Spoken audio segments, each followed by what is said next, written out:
I am Katie Dickson O'Donnell, I guess, and I own the Wooden Midshipman, a little gift and bookstore in Warren, and opening a restaurant down the street. Hello, my name is Will Schaff. I draw pictures, I paint pictures, I embroider pictures, sometimes I cut pictures out of paper. I make a lot of art. I am MorganEve Swain. I am a full-time musician, most recently in the band Brown Bird. My name is Tom Weyman. I book bands at the Columbus Theater. I also run a small record label called Supply and Demand Music, and I manage the band Brown Bird.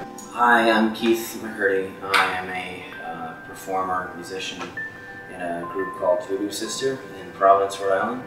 As a full-time artist, I have to say that one of the biggest misconceptions about being an artist, especially a young artist, is that this lifestyle that we have, especially as a musician, is like, you know, sex, drugs, and rock and roll.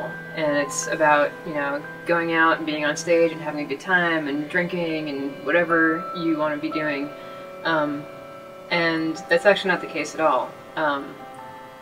As musicians and as artists of any sort, you know, our bodies and our hands are what we use for our livelihood, and a lot of us don't think of it that way, but we should. We should be thinking of ourselves as athletes, and, you know, if you hurt your hands, what are you going to do? How can you create what you create without your hands? I have so many friends in the local music scene that are artists that, you know, don't make any money, and basically it takes very little effort to sign up. My advice, because I work with a lot of artists and a lot of other small business owners, it's so surprising to me when folks who would normally never take no for an answer or would never be afraid of a challenge are like, no way, I can't possibly navigate a website about healthcare. It's like, no, this is actually really easy to do. Talk to those folks and say, you know what, I don't understand any of this, but I understand I have to have it. How can you help me? These people want to help you. They really do. Don't be stupid, and don't be stubborn if you're young or any age, and not even a musician, but definitely the musicians, the artist community, the young people that might be a little afraid, stubborn, or defeated by the idea of trying to obtain health care. Just there's nothing to fear, and it's really not difficult at all. So you know, I would strongly encourage anybody, especially in the position I've been in, to seek it out as soon as possible. It's just, I think it's just worth it to,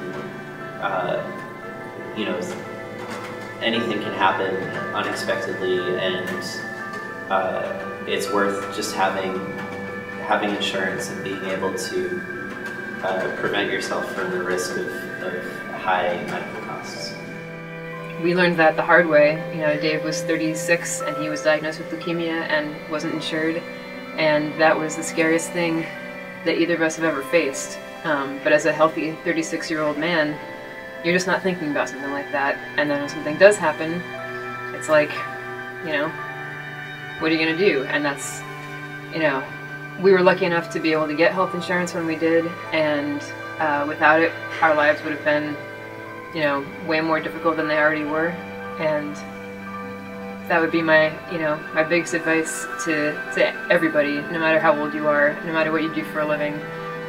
If you care about, you know, what you do and how you do it, you need to be taking care of yourself, and health insurance is the most obvious way to do it. There's really just no excuse these days for not having it.